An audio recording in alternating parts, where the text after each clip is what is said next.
Everybody was involved. That was one of the great things about it. We all sat around the table.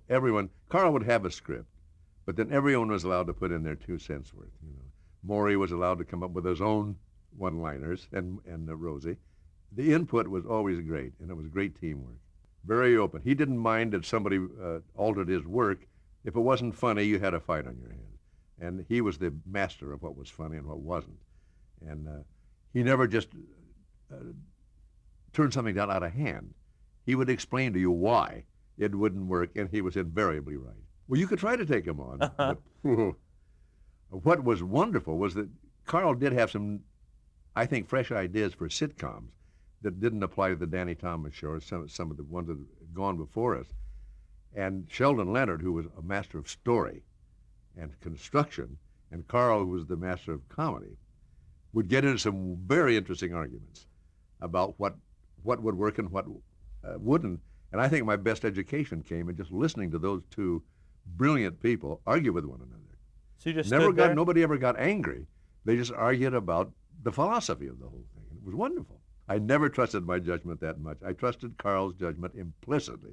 And if he said no, that was it as far as I was concerned. Well, when it came to the comedy, I deferred to Carl. Sometimes, as I say, in the construction of the story, Sheldon was able to point out, this doesn't quite, make sense. But eventually, it just became work together like a machine. Carl, I think, vision was a little different a little more forward-looking than Sheldon's, who was kind of entrenched in some of the past things. But most of the groundbreaking things we did were Carl's. He was several scripts ahead. Mm-hmm. He had 8, and then he just kept writing. And that first year, I think Carl wrote them all, single-handedly, and produced the show. It was a Herculean effort. But he would bring a script in, and we'd all sit around and read it aloud. And sometimes the flaws in the writing were apparent, by our reading.